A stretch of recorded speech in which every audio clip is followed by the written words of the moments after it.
Welcome to The Get Get Together. Together. This is our show about ordinary people building extraordinary communities. I'm your host, Bailey Richardson. I'm a partner at People & Company and a co-author of Get Together, How to Build a Community with Your People, a book that's out now that I wrote with... Me, I'm Kevin Huynh. I am Bailey's co-host for today, also a partner at People & Company. That's our strategy company where we help organizations start and sustain meaningful communities. We're almost 4 years old. Almost 4 years old. Kinda, aren't we? That's like we've been to high school together. That's crazy. In each episode of this podcast, we interview everyday people who have built extraordinary communities about just how they did it. How did they get the first people to show up? How did they grow to hundreds more members? Today, we are talking to Kat Vellos, a user experience designer by trade. After moving to the Bay Area 6 years ago, Kat, for the first time, found herself struggling to make adult friends. She felt, as she describes it, a platonic longing and decided to use her skills as a user experience designer to make friendship, in her words, more user-friendly.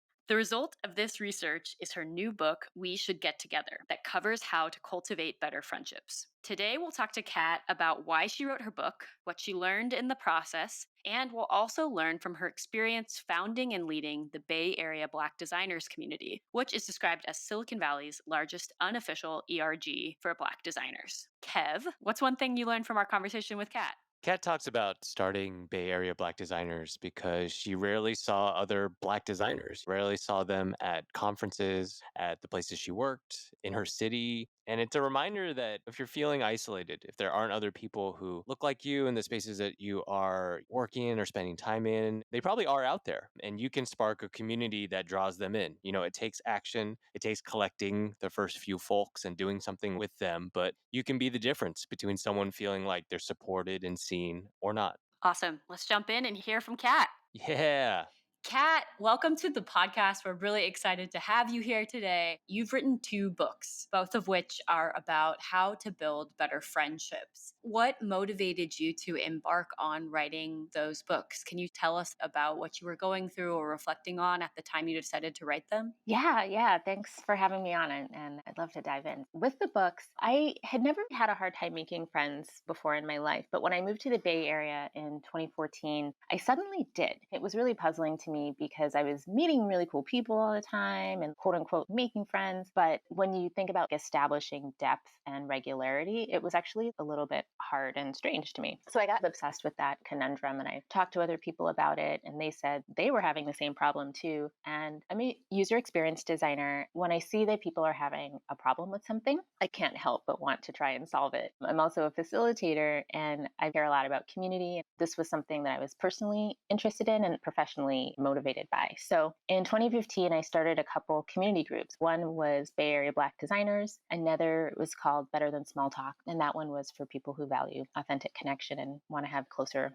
connections with people. I was doing a lot of qualitative research into this topic, doing interviews with people about their experience of adult friendship and community, what belonging looked like in their life. I was just gathering these observations and these essays and journaling about it, just collecting all of this information. And I didn't really know at first what I was going to do with it. For example, at the very first Better Than Small Talk, I read an essay about adult friendship that I wrote, and it was just the kicking off point for a group discussion. Later, that morphed into the first chapter of the book. I didn't know at the beginning I was going to end up making a book, but once I had so much content, it was more than a Medium post, it was more than a zine. And a couple of friends of mine were like, wow, it sounds like you're writing a book. And I was like, yeah, okay, that's what I'm doing. And so that is what turned into the book, We Should Get Together. And then since that book really focuses on in-person, face-to-face connection, I put out the addendum, Connected from Afar, just this spring because of the coronavirus and because a lot of people were saying that they wanted more ideas for things that they could do with friends at a distance. You know, a lot of people were like, Kat, I want to have better friendships, but I don't really read books. Can you just give me ideas of things to do? So Connected from Afar is not a chapter book. It's more like a playbook of things to do with the people that you care about. Yeah, just to underscore that, Kevin, Kat is kicking our butt. She published 2 books since we published our 1 book. She already has the follow-up coming out, which I'm so impressed by.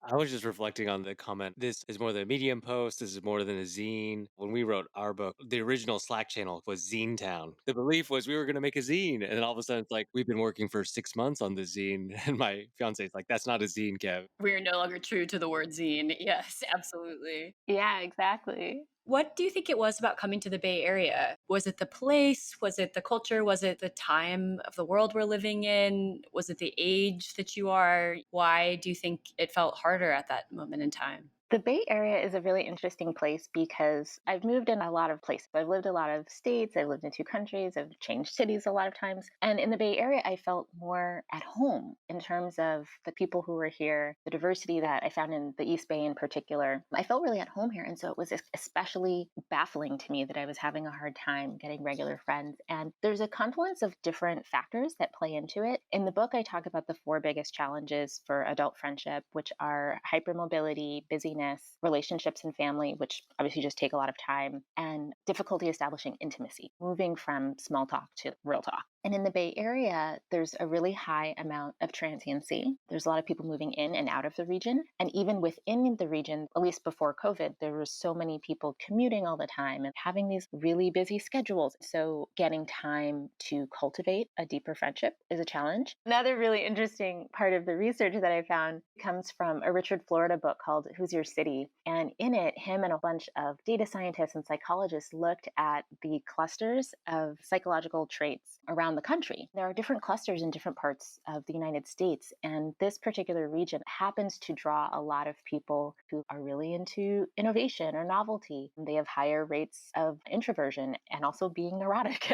So these kinds of environments are good for innovation, right? There's a lot of people working in technology here. However, when you look at in the Midwest, they rank really high for conscientiousness and duty and civic mindedness. It's like following through on your word and being there for people. There's fewer of those traits here in the Bay Area. So there's the environmental and structural factors, but there's also the fact that the population just happens to have more people who value things like cultivating your relationships and having civic engagement. It's just a really different cluster of people. That is fascinating. It is so fascinating. And it made me super interested in thinking about the way urban planning is done and the way cities are designed and how all of those things affect human interaction. It's great. One of the phrases that you use that I picked up and loved is this phrase, platonic longing. Can you tell me about what that phrase means to you and how you use it to describe one of the problems that the world is facing right now? When we talk about having trouble making friends in adulthood or feeling frustrated with not having the kinds of friends that you want, our society doesn't really have a word for that. When we think about romance, there's the phrase unrequited love. And if you say that, people know what you mean because it means you want a relationship or you want to be in love, and you don't have that right now. But we lack language for describing the ache when we crave for companionate emotional connection, for that friend bond, whether it's an ache for a single close friend or a group of friends. So the phrase I gave it is platonic longing because that's what I experience it as and what a lot of the people I interviewed described. It wasn't always that they felt lonely. You don't have to feel lonely to have platonic longing, just like you don't have to be lonely to have unrequited love or to wish for a relationship. Platonic longing is that craving for a robust, thriving friendship in whatever way that somebody wants that.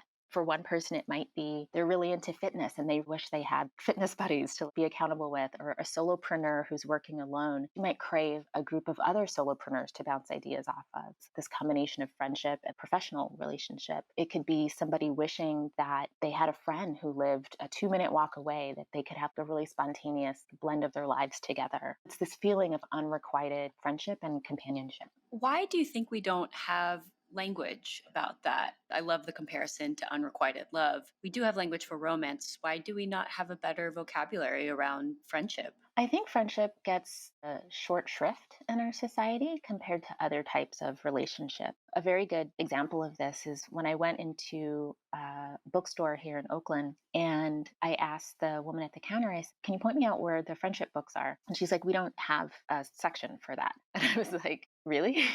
And she was like, "No, maybe you could look in the relationship section." And this is true not just in that bookstore. Our society breaks the concept of relationships into two categories. On one half is romantic relationship, and on the other half is family. And the majority of the books in the quote unquote relationship category are one of those two things. I think that's really telling about our culture that friendship is not viewed as meaningful or as significant as it is in people's lives. Like it's very important and it's just ignored or just pushed to the side. It's like, oh, you just figure that out. We don't need to talk about it. But unfortunately, unfortunately, it's causing a lot of people to experience this really deep loneliness because family is not always the place where people get the most feelings of connection, especially for people who aren't close with their family. And it's too much pressure to put on a romantic relationship to be like, okay, this is going to meet all your emotional needs. And so I really do believe we need to carve out more space in our culture to value and celebrate friendship. Yeah, it seems like an important and significant topic to address. What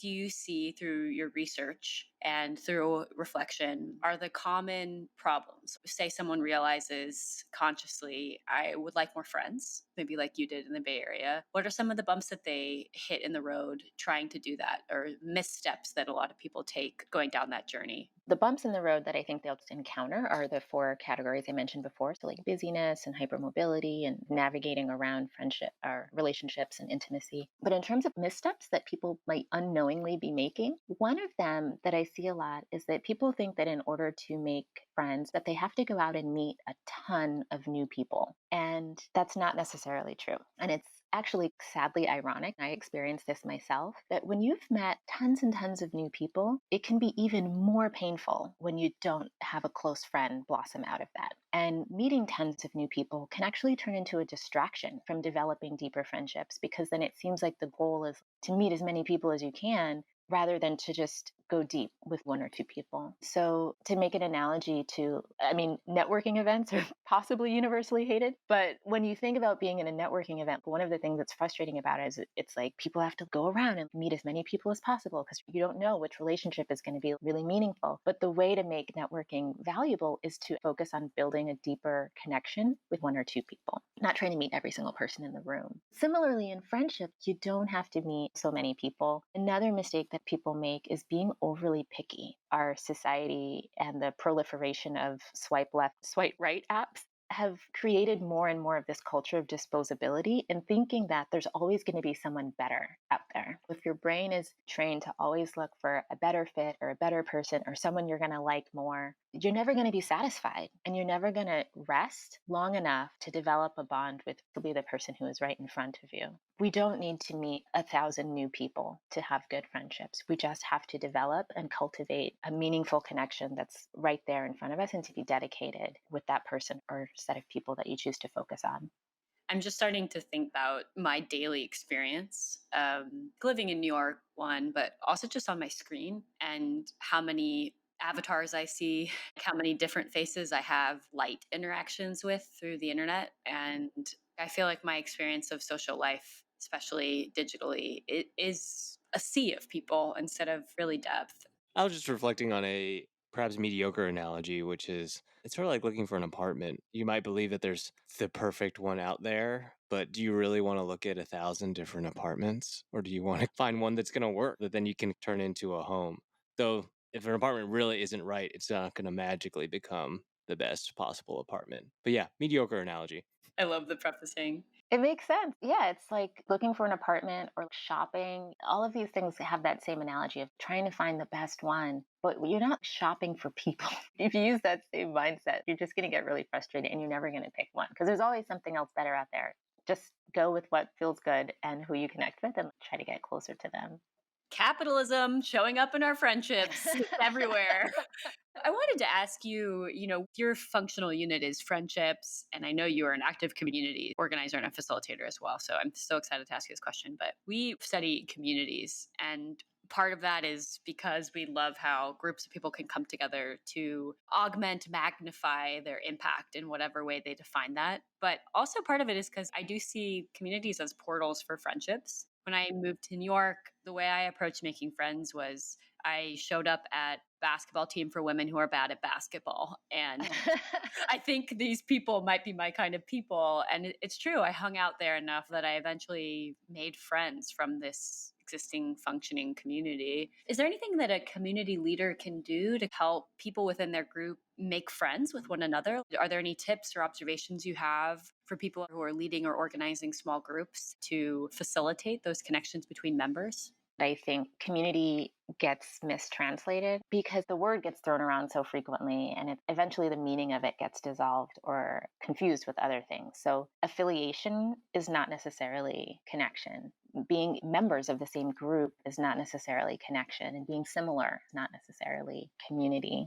One of the things that I practice and that was a part of my facilitator training in the early 2000s was that when you create opportunities for people to be really seen and fully heard for who they are, so having vulnerability and intimacy, first setting up a really safe container, and then within that, gently scaffolding the levels that help people take a creative risk or take a risk to be heard and seen, and then building those experiences of connection that let their humanity be appreciated or acknowledged or accepted in that space. The more that can happen within that set of people, and the more that that set of people creates something together or leans on each other for something and have that support provided, the more they're going to build a sense of connection between each other, and the more they're going to have trust and intimacy. Are there any stories you can share of groups or even tactics that you've used in the past to help people lead with their humanity?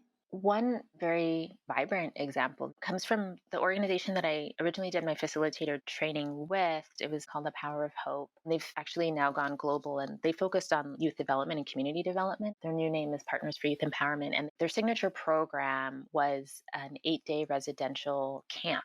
And I came in as a volunteer at that camp, and eventually they hired me and I moved up to being a lead facilitator and program manager. But the thing about this space that was so transformative for me and for everybody else who was there was that they could take a group of strangers, and within 8 days, you could create a community of people who felt connected and more empowered and were in this perpetually positive cycle of lifting each other up to take bigger and bigger risks of vulnerability, connection, and creativity. It's exactly the same thing I was explaining before about setting up a safe container, setting up psychological safety, and then from there, inviting people right from the get-go to share who they are, what brought them there, what their hopes were, what their fears were about coming, to talk about something that's meaningful to them in their life back home. Every day there was a chance to do a creative risk together, and you would have conversation about questions that really help the other people know what mattered to you in your life. And then from there, each day, the level of intimacy and the level of risk would be safely notched up a little bit more. At the very end of the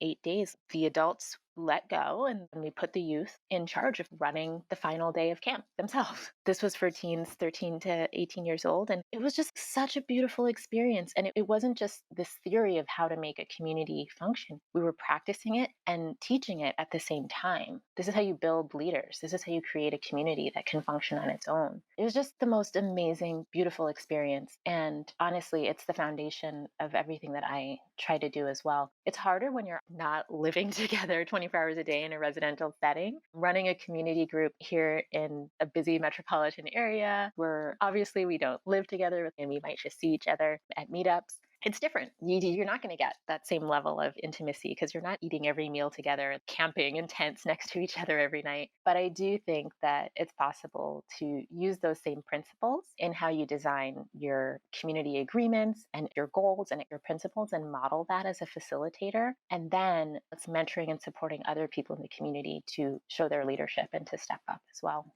I've been thinking there are people out there listening who are community leaders, organizing communities, and then there are people listening who more identify as the member of a community. And I see that some folks who join a new group have more success at making friends from that group than others. I'm wondering if you have any recommendations for someone who is a member of a community for how they could approach building friendships within those groups. I think that it's really important to be upfront about who you are and what you're looking for. It's a little bit like dating. Like if you're looking for a relationship, but you never say that you're looking for a relationship, it's going to be hard for anyone to link up with you. Got to put out the vibe. You got to put out the vibe. People are nervous sometimes to say, okay, I'm new in the area. I'm trying to make new friends. Or I've been here for 2 years and I'm still trying to make new friends. You know, it takes risk, but you got to take the risk. You got to tell people, I would love to be closer friends with some of you, or to tell one person, like, I really loved our conversation. Would you be willing to meet up again next week and just have a 20-minute coffee, even if it has to be virtually? Because if people don't know what you're looking for or what you're trying to draw into your world, they can't meet you there. They're not psychic. And so being upfront and honest about that is really important. It's going to pull people to you. And you need to be invitational with that. Throw out an invitation, be really open. If you say, I'm trying to make new friends, but then when someone tries to make plans with you, you're like, I'm free in 6 weeks. That's not going to work. You got to be more flexible and more available than that. And the other thing is to be really dedicated, because not everyone is going to work out. One thing I advocate for in the book is using the power of a small group rather than a one-on-one invitation to bring people together. You might invite 6 people and only 2 of them come. Don't get discouraged if you don't get 100% turnout. That's just how it is. And you just need to be really determined to keep going. I love that. I'm going to take that advice myself. Hearing you say, I really liked our conversation. Would you like to get a coffee? I was like, God, that would make me feel so good if somebody said that to me. What a simple thing to say, simple and powerful. Thank you. So let's shift gears and talk about a remarkable community that you started back in 2015 called Bay Area Black Designers. This group now has 500 members, and you've described it as Silicon Valley's largest unofficial ERG for Black designers, but it started in your living room with just 5 or 6 people. Do you remember the moment you decided to host that first gathering and what motivated getting people together? When I came here, I was doing the new in town thing. I was going to design events and design meetups, trying to make new friends in my field. And when I went to a lot of these spaces, I would rarely ever see other Black designers. And when I did, I was like, oh my God, there's another one? Because for the first 10 years after college, I only ever met another Black female designer, like one. I got my degree in graphic design. Wow. And most of the jobs I've had, I've been the only Black woman in my team or department, and sometimes even on the whole staff. And I want you to imagine what that's like for you. Imagine if your whole working career, every job you've ever been, you were the only white woman there. And every conference you go to, you hardly ever see a white woman, and definitely not on stage. And when you go to events for your professional community, you hardly ever see another white woman. Wouldn't that start to feel strange to you?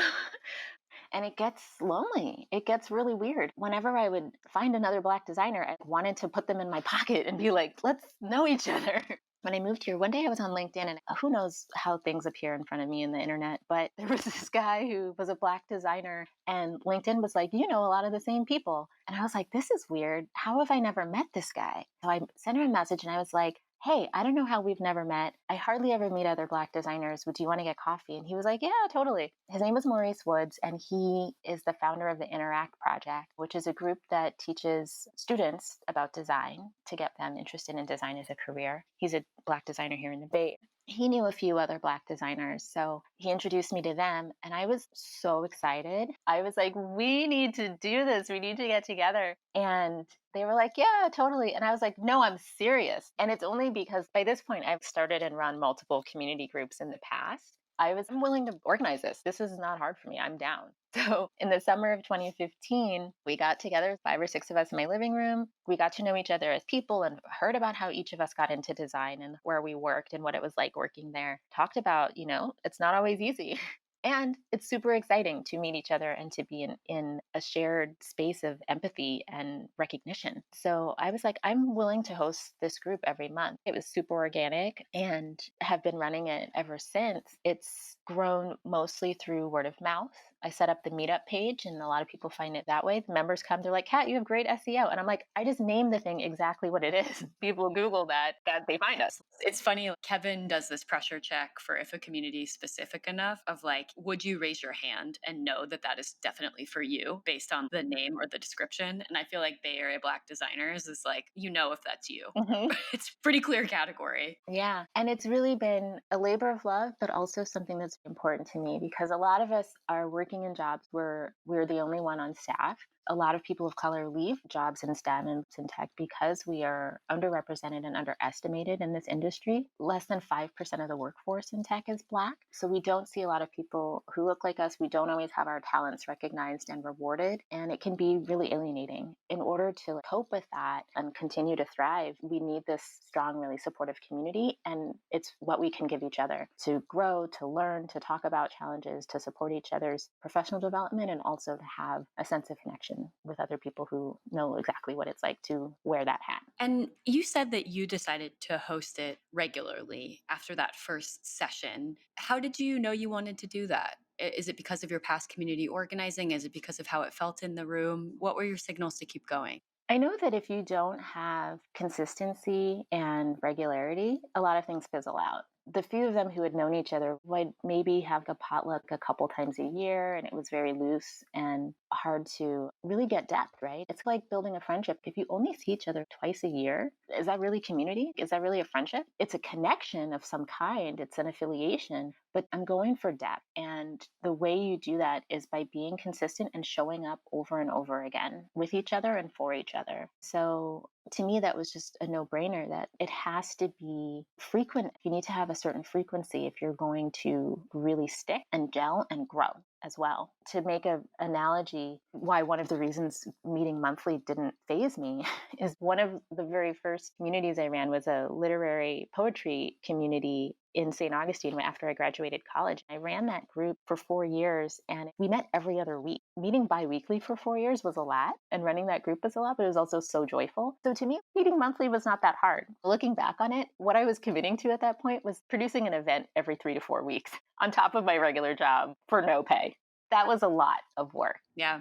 But to me, I wanted this community to exist and I wanted it to be a regular part of my life and a regular part of the members' lives. And I just know that's not going to happen if you're like, okay, well, I'll see you later and have no idea when you're going to see each other again. Yeah. And I think this is why organizing communities that you personally feel resonant with is so important, because organizing something every week or every month, it does take work. But when we talk to people who are really energized by the community's purpose, those leaders get energy from organizing and leave the events with their cup more full than drained by the effort. Since it's so important to organize something that you care about, because you do have to stick with it. And hopefully you get that added jet fuel each time instead of it just being a draining task that you have to do.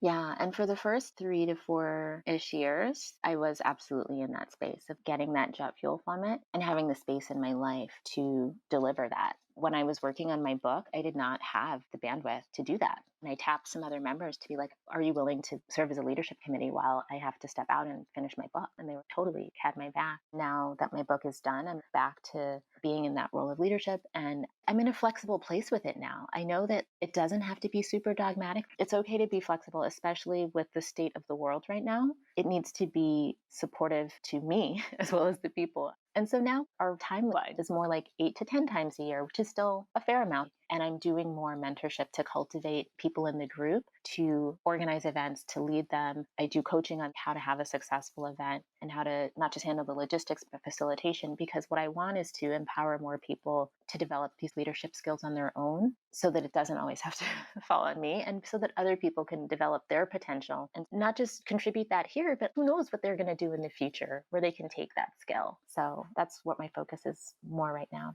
Just to get specific, what are some of the core shared activities that Bay Area Black Designers organizes? What are some of those events or programs that are special, notable, purposeful for your community? We exist for two purposes. One is professional development, and the other is community building. Everything that we do falls into one of those buckets. Professional development can be anything from doing portfolio reviews to interviews with folks who've achieved a lot in their career and want to share back their knowledge and guidance. It can be somebody sharing case studies and project work that they've done to describe the challenges they had to overcome, their process for being successful. And also early on, we did a lot of like skill development stuff. It was demoing certain software or teaching people, learning alongside each other, prototyping things and trying out new ideas and showing them to each other and having a safe place to ask questions if you didn't understand something, because you know you're not going to be judged by the people that you're with. In the community building bucket, those are more of the activities. Some might call it fellowship or just casual connection. It's like getting to know each other as people. When we could meet up in person, it would be a happy hour or a potluck at someone's house. I'm sad that we can't have big gatherings right now, because in the summer, which is our anniversary, we usually would do like a big picnic out at Lake Merritt in Oakland. And it's just so much fun to spread out blankets and play music and just talk.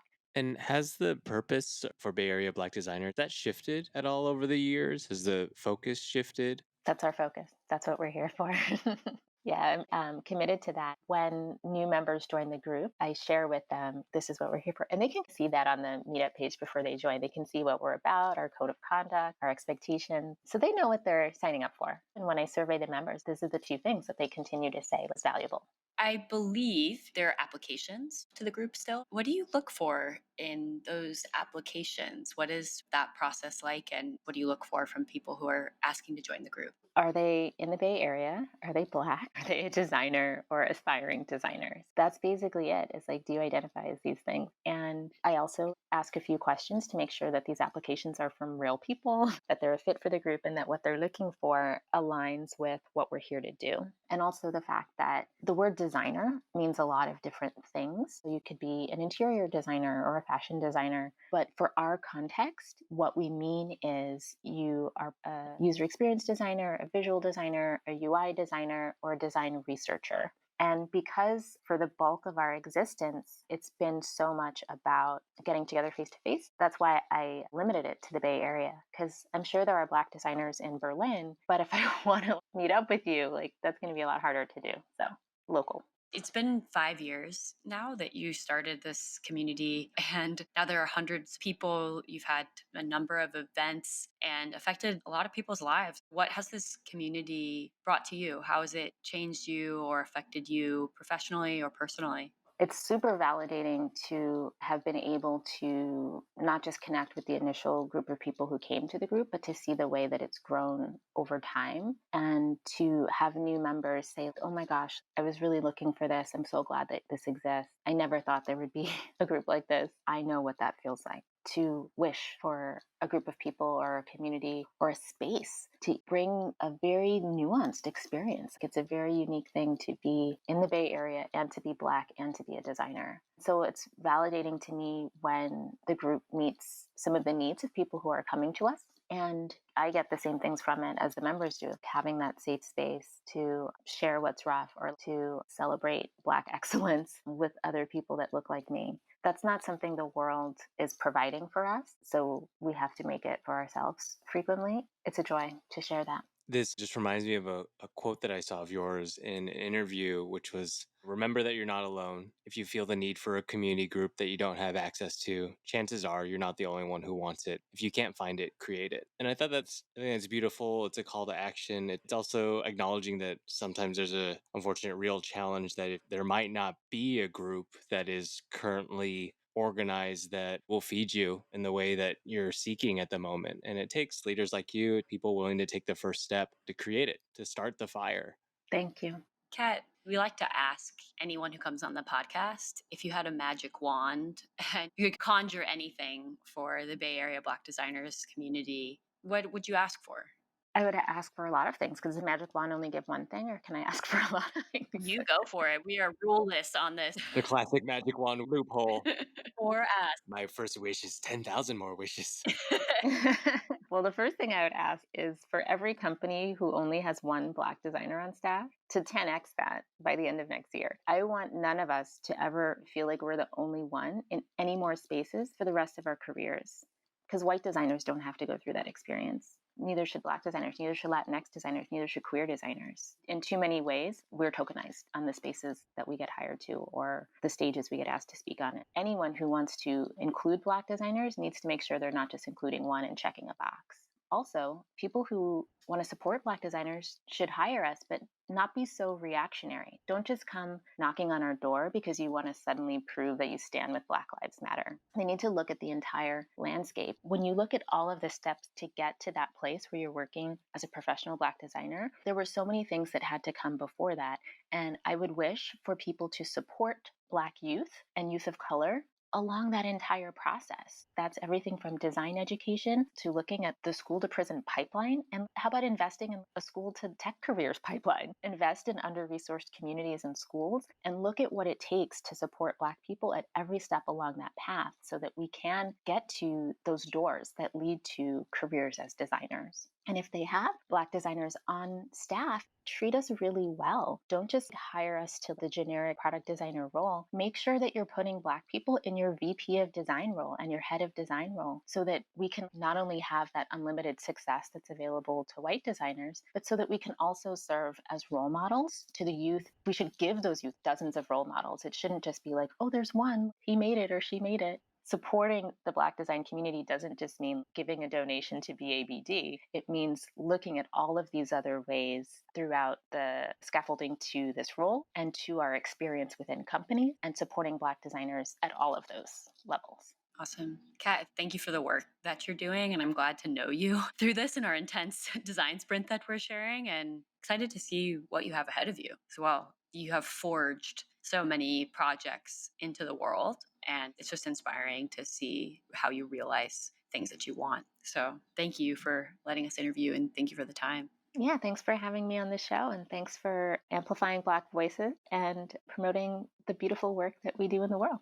If you want to connect with Kat, head to katvellos.com, KATVELLOS.com. You can buy her book at weshouldgettogether.com or get involved with Bay Area Black designers at bayareablackdesigners.com. To find out more about the work Kevin, Kai, and I do as People and Company, helping organizations get clearer on who their most important communities are and how to build with those people, you can head over to our website, peopleand.company. Also, if you want to start your own community like Kat, we have a guidebook for you. Visit gettogetherbook.com to grab your copy. It's full of stories and learnings from conversations with community leaders like this one with Kat. Oh, and last and final thing, if you don't mind, if you enjoyed this podcast, please review us or click subscribe in the podcast store. It helps these stories get out to more people. Yeah. Woo-hoo. See you next time. See ya.